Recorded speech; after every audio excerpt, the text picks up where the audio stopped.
अखिल भारतीय जाटव महासभा के तत्वाधान में संत शिरोमणि गुरु रविदास जी के 647वें जन्म महोत्सव को लेकर अंबेडकर पार्क में कार्यक्रम का आयोजन किया गया। इस कार्यक्रम के मुख्य अतिथि मंडलायुक्त मुरादाबाद अंजने कुमार सिंह और रामपुर शहर विधायक आकाश सक्सेना थे। मंडलायुक्त मुरादाबाद अंजने कुमार सिंह और शहर विधायक आकाश सक्सेना जैसे ही कार्यक्रम में पहुंचे, सभी ने उनका फूल मालाओं से जोरदार स्वागत किया।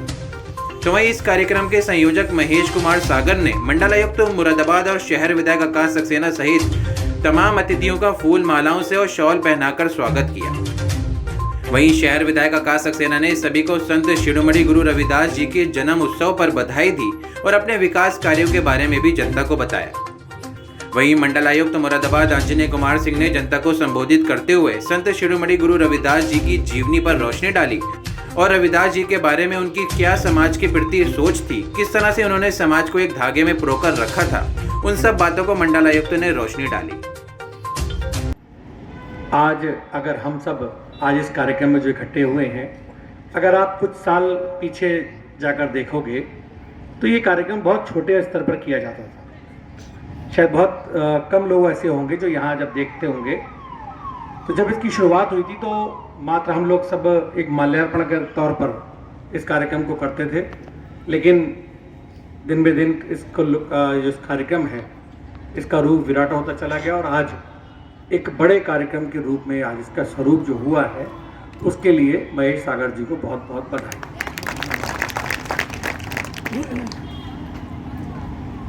हम जिस कार्यक्रम के लिए आज यहाँ आए हैं, परम शिरोमणि संत रविदास जी की जयंती के अवसर पर, उसमें पूरे विस्तार से तो हमारे कमिश्नर साहब बताएंगे। अब चूंकि मैं जब इस कार्यक्रम में हूँ तो मैं तो जो बात करूँगा वो आपकी और जो उपलब्धियाँ हैं और जो इस मंच के माध्यम से पिछले साल जो कही गई थी, मैं उसके बारे में बस आपको 5 मिनट बताऊँगा। इसी मंच के माध्यम से ये कहा गया था, शायद आपको याद होगा, कि अंबेडकर पार्क का जीर्णोद्धार जो शायद जब अंबेडकर पार्क जब आरंभ हुआ तब से लेकर आज तक नहीं किया गया, तो उसका यहाँ पर एक वादा किया गया था, उस वादे को पूरा किया गया और 14 अप्रैल को जितना भी जो ये कार्य बचा है ये सारा निबट जाएगा और 14 अप्रैल को आदरणीय अमर सिंह जी जो होंगे तो उनको ये लगेगा कि हाँ, अंबेडकर पार्क एक अलग रूप में आप लोगों के सामने है।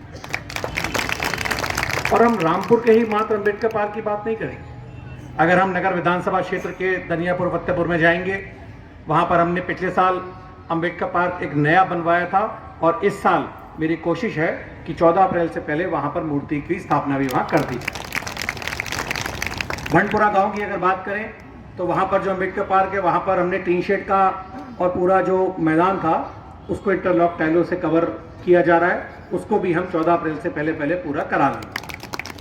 कल्याणपुर पट्टी की बात करें, वहाँ पर भी लोगों की यहाँ दिक्कत थी, जगह वहाँ खाली एक पड़ी हुई थी, तो उनकी मांग थी कि वहाँ पर भी टीन शेड डलवाया जाए और वहाँ पर भी अंबेडकर जी की मूर्ति लगाई जाए। तो उसके लिए भी हमने अनुमति दिलवाकर और उस पर भी काम शुरू कर दिया है। ईश्वर ने चाहा तो 14 अप्रैल से पहले अपने नगर विधानसभा में कम से कम 5 अंबेडकर पार्क जो है वो आप लोग सबको समर्पित कर दिए जाएंगे। जिस तरीके का समर्थन हमेशा आप लोगों के द्वारा, आपका आशीर्वाद जो हमेशा आप लोगों के द्वारा हमारे ऊपर रहता है, मुझे पूरी उम्मीद है इससे ज़्यादा अब आशीर्वाद आपका ये रहेगा मित्रों। और मैं भी आपको ये विश्वास दिलाता हूँ कि जहाँ जहाँ आपको ज़रूरत होगी आप अपने से पहले वहाँ मुझे पाएंगे। जय हिंद, जय भारत, जय हिंद। मंचासीन माननीय विधायक श्री आकाश सक्सेना जी, साजादी निगहत भी और महेश सागर जी सहित सभी आयोजकगण, सभी सम्मानित उपस्थितगण, मैं सबसे पहले तो देरी के लिए क्षमा चाहूँगा। हम लोग एक प्रोग्राम में पहले ही वहाँ अटक गए थे, करीब 1.5 घंटे वहाँ पे विलम्ब हो गया। मैं संत रविदास को अपनी तरफ से श्रद्धा सुमन अर्पित करता हूँ। सिखों का सबसे पवित्र ग्रंथ है गुरु ग्रंथ साहिब। गुरु गोविंद सिंह जी के बाद ये आदेश हुआ कि अब से रास्ता दिखाएगा पूरे समाज को गुरु ग्रंथ साहिब जी, और तब से गुरु ग्रंथ साहिब जी को ही सभी अपना पूज्य मानते हैं। गुरु ग्रंथ साहिब जी में संत रविदास के बहुत सारे पद और दोहे शामिल हैं। मैंने सिर्फ बात आपको इस बात के लिए बताई कि संत रविदास की जगह कहाँ है। वो आप देखिए कि बनारस के गंगा किनारे के घाट पर जूता सिलने वाला जाति का एक चमार, आप इस बात का अंदाज़ा लगाइए, जो आज आप जाके वहाँ देखेंगे तो आज तो वहाँ पर बनारस हिंदू यूनिवर्सिटी खड़ी है, उसके थोड़ी दूर पर वो जगह पड़ती है जहाँ संत रविदास जूता सिलने का काम करते थे। लेकिन उस दौर के हिसाब से देखेंगे, पुराने शहर के बसावट के हिसाब से, तो वो शहर के बाहर एरिया पड़ता है।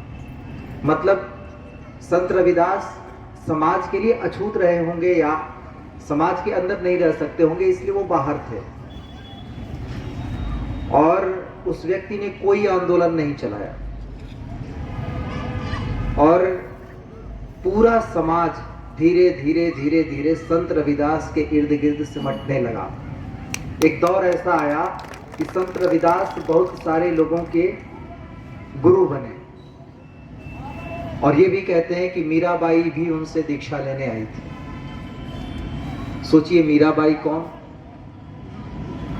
एक रानी, वो भी राजस्थान की। वो संत रविदास का सुन के आई। संत रविदास के गुरु कौन?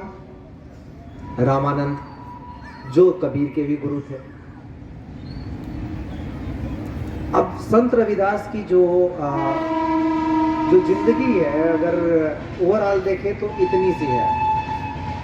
उसके बाद क्या है संत रविदास से सीखने का, और वही सबसे बड़ी चीज है। गुरु ग्रंथ साहिब में संत रविदास आए क्यों? इसलिए आए कि उन्होंने जो बात कही वही कॉमन है। सनातन परंपरा, जिसको सामान्यतः लोग खांचे में बांटने की कोशिश करते हैं, सनातन क्या है? सनातन वो है जो सदियों से चला आ रहा है। तो उसमें क्या कोई एक सा धर्म है? जो उसका हिस्सा हुआ, जो उसकी सरजमी पर पला बढ़ा, वो सब सनातन का हिस्सा हो गए। आप अगर इतिहास उठाकर देखें तो वेद आए, वेद के बाद उपनिषद आए, पुराण आए, पुराणों से ठीक पहले जैन आए, जैन के बाद बुद्ध आए, फिर वापस पुराण आए, फिर एक लंबी धारा चली। और संत कबीर दास से लेके संत रविदास, उसके पहले गुरु नानक, दादू, दरिया, इन सारों लोगों ने वो नहीं कहा जो उस समय समाज में चल रहा था। उन्होंने वो कहा जो जरूरी था और जो सही था। बड़ा कठिन होता है। आप सोच के देखिए कि एक व्यक्ति जिसको समाज के अंदर रहने की भी इजाजत न हो, वो शहर के बाहर रहता हो, फिर वो बात कहता है जो पूरे समाज से उलट है। जहाँ काशी विश्वनाथ मंदिर है, वहाँ पे सारा मार्केट वहीं पे है। उससे मुश्किल से 6 किलोमीटर दूरी पर संत रविदास कह रहे हैं कि मेरे लिए न ये गंगा जरूरी है, न ये मंदिर जरूरी है। और तालमेल ऐसा कि कहते हैं कि तुलसीदास का बाल्यकाल भी उनके साथ गुजरा। कितना सही कितना गलत, लेकिन तुलसीदास कहते हैं हमने उनसे भी सीखा। तुलसीदास कौन? जो भक्ति परंपरा के और राम के पूजक हैं। ये है सनातन परंपरा, जो सबको शामिल करके चलती है और ये मानती है कि अलग हो सकता है। क्योंकि आदि शंकराचार्य ने कहा था, कारण हो तो मानो, कारण नहीं तो नहीं मानूंगा। किसे? आज के दौर में अगर कह दिया जाए तो तहलका मच जाएगा। आदि शंकराचार्य ने कहा था, ईश्वर है तो कारण भी देगा, बिना कारण के ईश्वर भी नहीं मानता। और फिर उन्होंने साबित किया और उसके बाद ईश्वर को माना। कहा मैं साक्ष्यों पे मानूंगा, खाली आस्था पे नहीं। तो ये नहीं है कि ये फला वाले, इनके यहाँ जाओ तो चमड़े का रोग दूर हो जाएगा, ये हो जाएगा, वो हो जाएगा, कारण दो तो मैं मानूंगा। संत रविदास भी उसी परंपरा से थे। फर्क ये था कि संत रविदास सोसाइटी देख रहे, समाज देख रहे, और कोई भी साधक जो अपने समय का हो अगर समाज में सुधार नहीं ला सकता, इसलिए सबसे बड़े सुधारक कहते हैं। लेकिन सुधार लाने के लिए न उन्होंने लाठी चलाई, न लाठी उठाई, न समूह बनाए, कुछ भी नहीं किया। क्या बस अपना चमड़े का काम करते रहे, जूता सीते रहे, जो आता था उसका जूता सी देते थे। जो कहता था मेरे पास पैसा नहीं है ले जाओ। कहते हैं उनके बाप ने एक बार उनको घर से भी इसी बात के लिए निकाल दिया कि खाओगे क्या। अगर ऐसे ही तुम्हारा रवैया रहा कि कोई कह दे कि भाई रविदास आज पैसा तो नहीं है, कोई बात नहीं, जाओ गंगा मैया भला करेंगी। फिर कहते थे गंगा जाते नहीं, गंगा नहाते नहीं, कहते हो गंगा मैया भला करेंगी। है गंगा मैया बस है। अब तुम्हारे लिए अलग अलग होंगी गंगा जमुना सारे, हमारे लिए तो सब एक ही है। वही राम है, वही एक रहीम है, वही कृष्ण है, वही करीम है, वही सब कुछ है। जब गुरु ग्रंथ साहिब में सब समेटा गया तो बात एक ही थी, ईश्वर एक है, भेदभाव न करो। और दूसरी चीज जो उन्होंने कहा कि धर्म आया है, धर्म को हम लाए अपनी बेहतरी के लिए। जो धर्म लोगों को सूली चढ़ाने लगे वो धर्म बेहतर नहीं हो सकता, क्योंकि तो सबका भला करता है। तो जब लेके जाओगे एक जगह की सबको पैदा करने वाला एक है, पूरी दुनिया चलाने वाला एक है, उसको सब अलग अलग तरीके से देखते हैं। ठीक वैसे ही जैसे मैं यहाँ खड़ा हूँ, मेरे बगल में इधर जो लोग बैठे हैं उनको दूसरा हिस्सा दिखेगा, इधर वाले दूसरा हिस्सा देखेंगे, इधर वाले दूसरा, पीछे से कोई दूसरा हिस्सा देखेगा। ठीक उसी तरह जैसे बुद्ध ने कहा था कि एक हाथी को अगर आंख बांध दिया जाए सबके, तो वो हाथी को किस तरीके से डिफाइन करेगा। कोई कहेगा हाथी बड़ा गोल गोल चौड़े चौड़े पैरों वाला होता है, वही हाथी है। कोई कहता है पूंछ ये हाथी है, कोई कहता है सूंड ये हाथी है। हाथी उसमें से कोई नहीं, फर्क बस इतना ही है कि वो सारे इसका आज के दौर में मतलब क्या है, इसका धार्मिक प्रवचन से क्या मतलब है। मैं धर्म पे नहीं ले जा रहा, मैं सिर्फ एक बात कर रहा हूं कि इंसानियत की बात की, कि सबसे ज्यादा इंपॉर्टेंट इंसान है और इंसान के नाते सबको एक होना चाहिए। उन्होंने चमत्कार भी नहीं किए। जो चमत्कार की उनकी कहानी मशहूर है कि उन्होंने अपने कठौते से सोने का कंगन निकाल के दिया, वो चमत्कार के लिए नहीं दिया था, वो परेशानी दूर करने के लिए दिया था। और उसके बाद और उसके पहले का कोई चमत्कार आप उनका बता नहीं पाएंगे, क्योंकि चमत्कार में यकीन ही नहीं करते थे। वो ये कहते थे कि जो मैं कर रहा हूं, जो हो रहा है वो ईश्वर है। लेकिन सबसे बड़ा संदेश रविदास का क्या है, तुम्हारा काम, उससे बड़ी पूजा कोई नहीं। जब तुम अपना काम करते हो तो ईश्वर की आराधना करते हो, और कोई सा काम छोटा या बड़ा नहीं है। अब आज के दौर में देखिए, बच्चे पढ़ लिख लेते हैं, ग्रेजुएशन कर लिया, पोस्ट ग्रेजुएशन कर लिया, तो कहते हैं साहब बेरोजगार हूं। कहते हैं ये वाला काम कर लो, कहते ये काम थोड़े ना करूंगा। अब कोई भी न झाड़ू लगाना चाहता है, न गोबर उठाना चाहता है, न खेती करना चाहता है। कहता है अपने घर के नहीं करना चाहता, कहता पढ़ लिख के यही करूंगा। रविदास से पढ़ा लिखा तो कोई नहीं था, बस ये था कि कागज और स्याही वो इस्तेमाल नहीं की थी। लेकिन कुछ तो बात रही कि मीराबाई को राजस्थान से चल के आना पड़ा, कुछ तो बात रही कि गुरु ग्रंथ साहिब में लिखना पड़ा जो वो बोलते थे। तो उनसे बड़ा ज्ञानी कौन? ज्ञान वो जो लोगों के काम आए।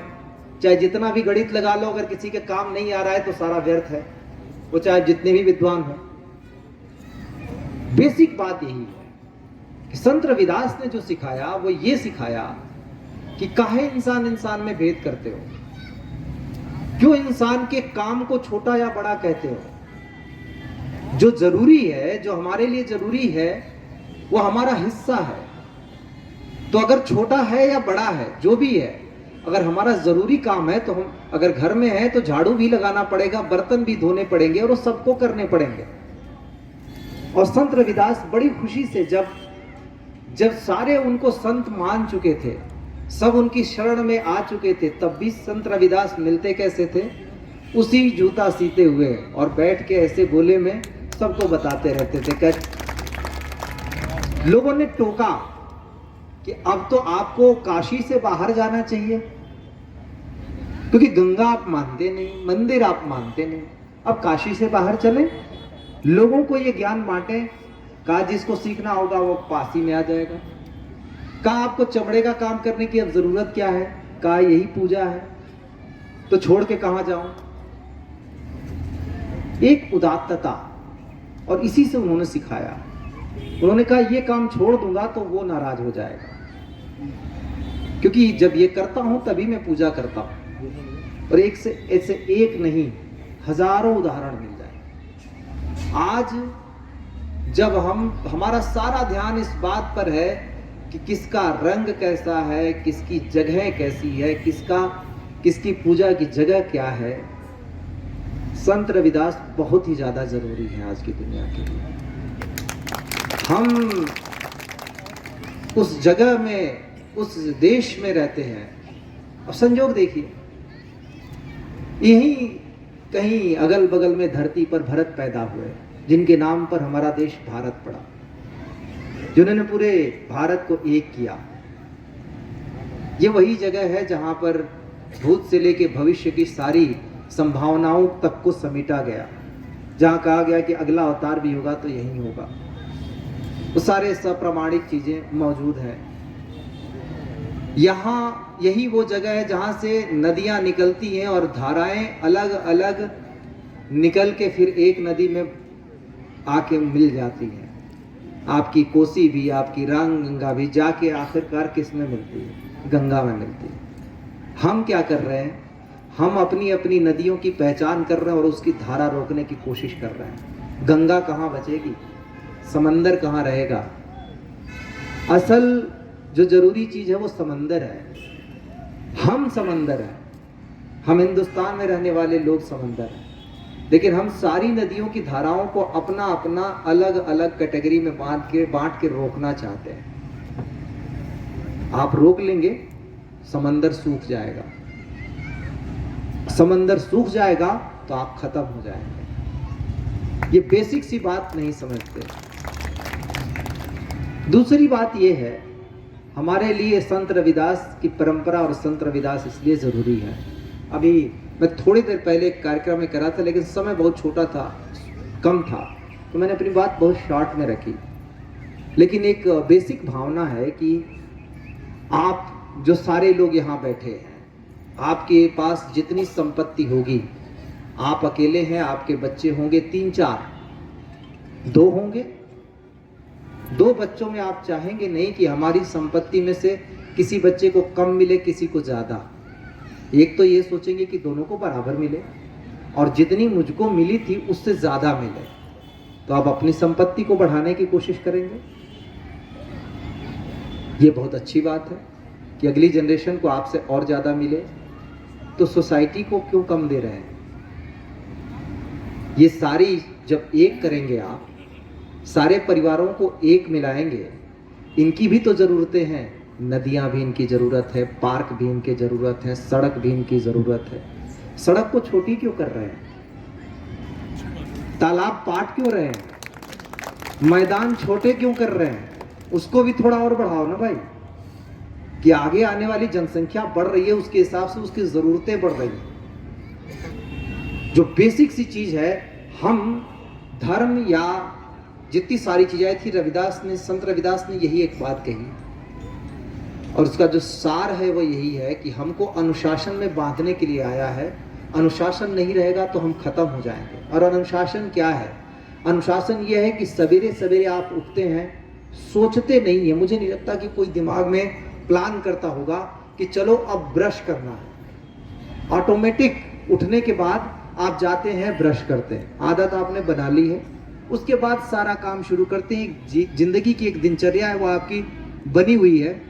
अमूमन खाने का भी एक टाइम बना हुआ है कि इस टाइम पे खाएंगे, इस टाइम पे सोएंगे, सब कुछ आपने बांधा हुआ है। उसको कहते हैं अनुशासन। जब टूटता है तो आप बीमार पड़ते हैं, तो डॉक्टर कहता है लाइफ स्टाइल बदलिए। तो जो धर्म आया था हमको अनुशासन में बांधने के लिए आया था, वो ये कहने नहीं आया था कि सारे अलग कर दो। वो हमने किया। हम धाराएं और सारी धाराएं एक जगह जाके मिलनी थी, जहां संत रविदास ने कहा था हम धाराओं को अलग कर देना चाहते हैं, सबको मुट्ठी में पकड़ लेना चाहते हैं। फिर क्या होता है, उन्हीं के लिए लड़ाई होती है आपस में, और जब हम लड़ते हैं तो जो तीसरा है उसको मजा आ जाता है। समाज का हिस्सा ना होते हुए वो इंतजार करता है कि ये लड़ेंगे कब। ये ब्रिटिशर्स ने ऐसा काम किया था। संजोग से गजेटियर पे काम कर रहा हूं, तो गजेटियर जब पढ़ रहा था तो उसमें जब कहीं किसी मंदिर या मस्जिद का जिक्र आता है तो अंग्रेज शॉर्ट में लिख के आगे बढ़ जाते हैं, शॉर्ट में। तो मैंने सोचा कि आखिरकार इतना सारा डिटेल लिखा, जब इसके बारे में बात हुई कि ये कोई ऐतिहासिक चीज है तो इतना शॉर्ट में क्यों लिख दिया और रेफर कर दिया कि फला फला फला में देख लीजिए, क्योंकि उनका वो टारगेट था ही नहीं, आपको अपनी बात बताना टारगेट था ही नहीं। उन्होंने लिख दिया फला जगह के बारे में विवाद है। अब दोनों सोचते रहो, एक तरफ हिंदू एक तरफ मुस्लिम, सोचते रहो विवाद तो होगा ही। और उनमें उनकी पौ 12, चलो लड़ो, हम तुम पे राज करेंगे। आज भी कमोबेश हम यही काम कर रहे हैं। एक बात याद रखिएगा कि समाज को आगे सरकारें नहीं बढ़ाती, समाज को समाज आगे बढ़ाता है। आज जिस दिशा में हम आगे जा रहे हैं, इसीलिए संत रविदास नेता नहीं थे, संत रविदास समाज सुधारक कहे जाते हैं। उन्होंने समाज को पकड़ के नहीं सुधारा, उन्होंने जो जिंदगी जी, जिस पे यकीन किया वो जिंदगी जी, और जो जिंदगी जी वो दिखाया लोगों को, और जो जिंदगी जिया उससे लोगों ने सीखा। उन्होंने तो नहीं कहा कभी, अभी आप देखेंगे तो बड़ा खोजना पड़ेगा रामानंद कौन थे। रामानंद एक ब्राह्मण थे, घोर कर्मकांडी ब्राह्मण। कबीर उनके पैरों के नीचे लौट गए तो उन्होंने कहा बेटा राम राम कह। कबीर ने कहा आगे, तो कहा बेटा राम राम कह। इसलिए कि जब नहाने जाते थे तो किसी से ज्यादा बात नहीं करते थे जब तक वो पूजा न कर ले। अब कुछ कहना था, बिना कहे छुट्टी भी नहीं थी, तो उन्होंने कहा बेटा राम राम कह। कबीर ने पैर पकड़े तो कहा ना राम राम कह, मुझे जाने दे। गंगा जी में रोज सवेरे स्नान करने जाते थे। कबीर ने कभी नहीं कहा कि मैं रोज गंगा जी में स्नान करने जाऊंगा। गुरु मंत्र उन्हीं से मिला था, रविदास को भी उन्हीं से गुरु मंत्र मिला, लेकिन उन्होंने कभी ये नहीं कहा कि मैं रोज गंगा जी में नहाने जाऊंगा। किसी ने कहा भी कि सारे जा रहे गंगा जी में नहाने, अरे रविदास कभी तो जाके नहा लो। तभी उन्होंने कहा कि मन चंगा तो कठौती में गंगा, मेरी तो कठौती ही गंगा है। मसला क्या था कि उन्होंने कहा मेरा काम वही मुझको ईश्वर से जोड़ता है। आज अगर हमारा समाज इस बात को समझ ले कि ये सारी चीजें छोड़ के अपने काम में लग जाओ, जो भी काम कर रहे हो कोई छोटा बड़ा नहीं है, और कोई सा इंसान ऐसा नहीं है कि अचानक से बड़ा बन जाए। सीढ़ी की पहले पायदान पे जब आप कदम रखते हैं तभी दूसरा पायदान आपके सामने आता है, और जिसने छलांग मारी वो एक दिन गिरेगा जरूर, गिरता है जरूर। हर एक आदमी एक एक पायदान चढ़ते हुए ही सीढ़ी चढ़ता है। तो पहले पायदान पे कदम तो रखिए। पहले पायदान पे कदम रखने का सबसे बड़ा मंत्र यह है कि श्रम करना, अपना काम खुद करना। अब नई जनरेशन को यह बताना बड़ी जरूरी है, लेकिन बताएगा कौन? हम लोग तो नहीं बता पाएंगे, क्योंकि हम खुद ही जब उसको फॉलो नहीं कर रहे तो हम क्या बताएंगे। घर पे हम बातें करते हैं, बच्चे सुनते हैं, हम कहते हैं तुमको कभी झूठ बोलना तो सिखाया नहीं, तूने झूठ कहां से बोलना सीख लिया। अब वो क्या बताए कि आप झूठ बोल रहे थे तो मैं वहीं खड़ा था। वो आपके कहने से नहीं सीखेगा। मेरे बच्चे मैं चाहे जितना भी कह लूं कि बेटा बड़ा बढ़िया बनना, तुम मेरा बेटा तो बहुत सही बनेगा, जो मैं घर पे कर रहा हूं दिन रात वो देख रहा है। वो देख रहा है कि मेरे फादर, अगर किसी चीज की वजह से मैं झूठ बोल के लोगों से तारीफें हासिल करूंगा तो वो भी समझ जाएगा कि बस मेरे बाप तो झूठ बोल के तारीफ हासिल करते थे, बस मेरा भी रास्ता वही है, फिर अगला रास्ता वो पकड़ लेगा। और इसीलिए इस बारे में मैं सावधान रहता हूं, और इससे बड़ी सुकून भी आपको मिलेगा। जो संत रविदास वाली जिंदगी है ना, वो बड़ी आसान है। इनसे कुछ और कहूं, उनसे कुछ और कहूं, उनसे कुछ और कहूं, फिर तीनों इकट्ठे हो जाएं और सोचूं कि किससे क्या कहा था, अब इसको बैलेंस कैसे करना है। इतना दिमाग कौन लगाएगा? उससे बढ़िया जो दिल में है, जो दिमाग में, वही बोलो, सबको वही बोलो। तो सारे लोग जब इकट्ठे भी होंगे तो अलग अलग कहानी नहीं बनेगी। ये बड़ा बड़ा सिंपल है। दूसरी बात की अपनी ड्यूटी, जो भी मुझे मिला है, अगर वो 100% कर रहा हूं, पूरे दिल से कर रहा हूं और करना ही है, वो मेरा कर्तव्य है।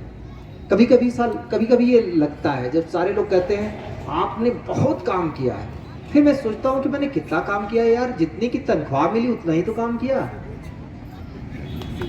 लेकिन समस्या क्या है कि शायद किसी और ने नहीं किया।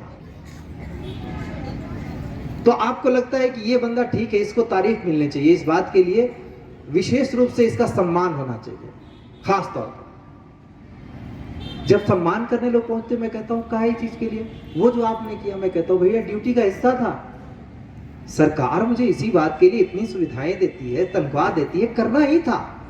नहीं, आपने रात को जाग के किया, भैया वो भी मेरी ड्यूटी है।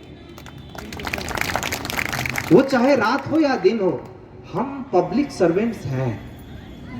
पब्लिक सर्वेंट का मतलब पब्लिक की भलाई, वो तो मुझे करना ही करना है। तो फिर बात पलटती, नहीं आपको डर नहीं लगता? काहे का डर? यहां कौन भगवान है? जो मानता है ईश्वर को, ये मानता है कि जो करता है वही करता है।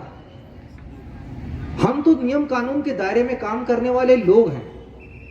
हमारा काम, हमारी पूजा संत रविदास की तरह अगर हो जाए, और होनी चाहिए, सभी के लिए होनी चाहिए, इसमें अलग क्या है? अलग कुछ भी नहीं है। बस ये है कि लोग करते नहीं है या कर नहीं सकते, या कोई कारण होगी, हमने अपनी साख खो दी, हमने लोगों का भरोसा खो दिया।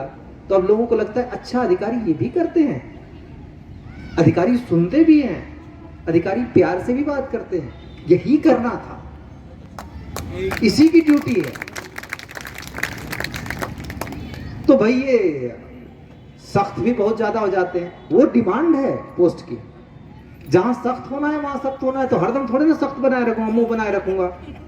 भाई जहां पे नियम कानून बात करेगा कि नहीं यहाँ पे आपको सख्त होना है, वहां सख्त होगा। फिर लोग कहते हैं उसके ऊपर आप सख्त हो गए, अगले ही पल नरम भी हो गए। कोई इंसान हमारा टारगेट नहीं होता, उसका कृत्य टारगेट होता है।